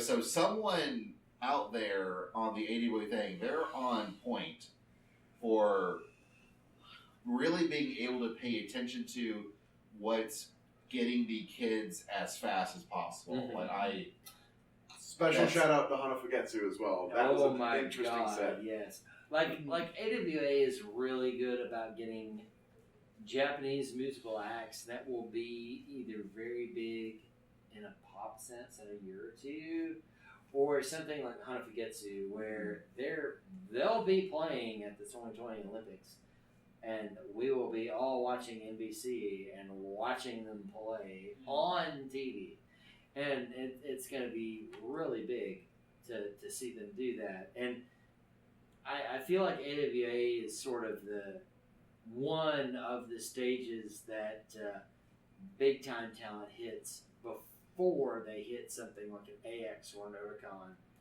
So I think the quality of the musical talent in particular at AWA has just gotten so much better from the olden days where, well, there wasn't any. I kind of wonder if Yes. this is a really weird offshoot from them getting like interesting high profile fashion guests that interests me absolutely nothing at all. Yeah. But there is a sect of folks that's a really neat thing, Yeah. and that is a niche that I think only 80 Boy really, Yes. Yeah. I agree. Yeah. Yeah. And I just kind of wonder if that's the same scouting potential that's sort of entering. I don't know. I mean, I think it's a little bit of that, but I think it's also a little bit of other shows have done big concert-like Right. things, right? You're hosting Lark and Seal, you're hosting Team Revolution, you're hosting these other notable acts or whatever. Can AWA scale at a rate that Right. we can get a smaller act to do a great performance and catch them on the rise? Yeah. In the same way that we're doing a lot of the Japanese fashion and Right. Yeah, stuff like absolutely. that. Yeah, Harajuku, Yodogi sure. bullshit. Yeah. All right. Well, I think we've yammered on plenty long enough at this point. I'm not looking at the time codes, but I'm pretty sure it's It's long. it's long. Don't do that to yourself. It'll just scare you. No, it'll just scare my wonderful wife. Or annoy her. I'm not sure which. We love you. So, anyways, And thank you it's the guys. MVP. Thank you guys for coming, talking, chatting until 3:30 plus in the morning. Thank you for listening. Holy crap! I can't believe you're still listening. I would normally do the OSMcast plugs, but yeah, you've listened. You know where we are. Keep listening. Again, please check out Oldtaku Radio and Akihabara Renditions. And thanks to Doug and Jeff for being roommates at the con. Yeah. Thank you. And thanks to Anna for editing. Our theme song is done by DJ Nabito. Good night. 命の木の下で口たちの声の遠い残響二人で聞いたなくしたものすべて愛したもの